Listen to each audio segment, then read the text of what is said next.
Op got rejected by a guy who gave her butterflies and wants to know if she should reach out to him. She updates 3 years later painting a love story, but a commenter goes through her post history to reveal a different narrative. Posted by u/chroma_sparkles. So, I, 31F, was seeing a guy, 38M, for about a month. We went on 7 dates total and slept together twice.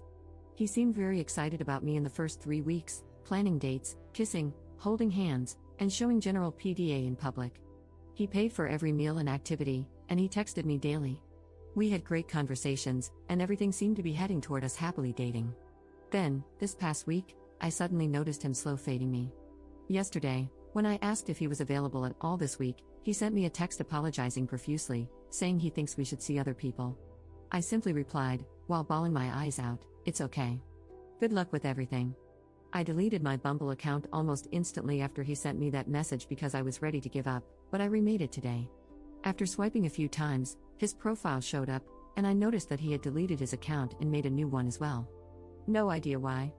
But that shows me he didn't break things off with me for another woman. Of course, like a dork, I still swiped right, holding out some kind of dumb hope that we'll match again. Normally, when I'm rejected by a guy, whether things were going well or bad, I say my little good luck message and move on. But I honestly feel like this guy and I were on the way to something special. I know nothing I say will necessarily change his mind, but for some reason, I really want to send him a message, maybe in a week or two, after some time has passed. I want to let him know how I felt about him because I never really got the chance to. I had been planning to tell him this week that I was developing feelings for him. He was nothing but a gentleman, very nice, generous, and he made me feel really special for the first time in a long while. I truly feel like he was developing feelings for me too. He proved it with his actions and words, which left me feeling like he was genuine. So, for him to end things so abruptly has kind of left me confused. I know people are allowed to change their minds suddenly with no explanation, and he's well within his right to do so. I'd be lying if I said I wasn't hoping the message would get him to change his mind or, at the very least, open the door for us to talk more about what happened. But I'm not a complete fool. I know it's more than likely that he will read it and not respond, even though we didn't end on bad terms. Even knowing that it most likely won't make a difference, I still want to send it because I really do want him to know how much I liked him and appreciated him, even if he doesn't care enough to respond. I feel like it would be very cathartic for me, and whether he responds or not, it would give me some closure because I will have said everything that's been on my mind and in my heart for the past month. Should I go for it, or is it a waste of my time? Edit. You are all right. I won't send him anything. I might still write the message as I originally intended, for my own personal catharsis, but I will not send it to him. I won't make a fool of myself chasing after someone who told me they weren't interested. If he wants to reach out to me, he will. And if I never hear from him again, which I most likely won't, then that's my closure. Thank you for all the responses, even the ones that were a bit harsh. Update 3 years 5 months later. About 3 years ago, I made a post asking if I should reach out to a guy I was seeing after he rejected me. The general consensus was no, so I didn't. However, 3 months after I made that post, he actually reached out to me. We hadn't spoken at all during those 3 months, and I didn't go on any dates with anyone else. When I saw his text, my heart dropped, but I remained skeptical. After about 3 days of texting, he asked me to dinner. I grilled him about why he had rejected me and why he decided to reach back out. I wanted to ensure he wasn't playing any games. If I had sensed even a hint of that, I would have cut him off immediately. To keep things vague for privacy, the reason he gave for rejecting me was that he thought there was an incompatibility between us. Even though he really liked me, he didn't want to drag things out and then break it off later after one or both of us had developed deeper feelings. I asked why he decided to come back, and he explained that he realized we had something really good. He said he really liked me and was willing to overlook the incompatibility because, after thinking it through, he concluded it wasn't a big deal in the long term. For context, it wasn't anything major like kids, marriage, etc. He admitted he had made an assumption and ended things too early when he probably should have waited and talked it out with me. He acknowledged his mistake and apologized multiple times.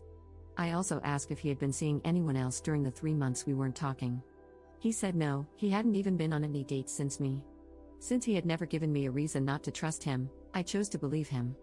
I just wanted to make sure he wasn't using me as a rebound after being dumped or something. Long story short, we've been together ever since that dinner. And now, 3 years later, we're engaged. We are madly in love, and he truly is my best friend. My mom loves him, his mom loves me, he loves my fur babies, and they love him, so all is good. I'm sharing this not to brag, but to encourage people to stop cutting others off so quickly or assuming bad intentions when someone comes back. Believe me, I've been led on and used by men in the past, and I probably should have cut them off sooner. Looking back, the signs were there, but I chose to ignore them. My now fiancé has been nothing but a parade of green flags, but I was still cautious when we started dating. As much as I liked him, I would have walked away if I had seen any red flags. He came to me correctly and didn't play games. He asked me to be his girlfriend without me having to push for it, and he literally told me, "I didn't reach out with any intention other than asking you to be my girlfriend." Don't be afraid of being someone's second choice because, in a way, we're all someone's second choice. If someone comes back, don't assume they have bad intentions, unless they treated you poorly to begin with. But if someone was kind, caring, and generous, and things didn't work out the first time for some reason, it doesn't hurt to give it another try. Just make sure they're not playing games, and if they are, leave. Okay, this is really rambly, sorry. Thanks for reading. Edit. I'm still not going to reveal the actual reason. But, like I said, it turns out it actually wasn't a major incompatibility, just a bad assumption on his part. If we had truly been incompatible in some way, we definitely still wouldn't be together. Compatibility in a relationship is different for everyone, so what works for some people may not work for others. Commenter. Listen, I'm not trying to be messy or rude about Op, but there's a lot of context about her romantic life left out from her posts, both before and after this instance. TLDR, the impression I get is that she's afraid of being alone, especially because she's over 30, and the man will settle for having her around but isn't enthusiastic about having her in his life. Outside of her talking about her dogs and weight loss, all of her posts are about her love life. 6 years ago, in our /dating over 30, she complains about being ghosted by 3 potential romantic partners in 2 days. She estimates she's matched with 200 profiles in the past week on 2 platforms without any results. 5 years ago, in our /dating over 30, she's talking to 2 guys from online dating platforms. The 2 conversations always turn to cuddling, even when she steers away from that topic. She expresses confusion and seeks confirmation that the guys are trying to get sexual. 5 years ago, in our /divorce, she posts a rant about how she shouldn't be back in the market and deserves her version of domestic bliss. She says she's constantly getting rejected but also states that everyone she speaks with is boring. She mentions that when she was married, she constantly celebrated that she wasn't dating anymore.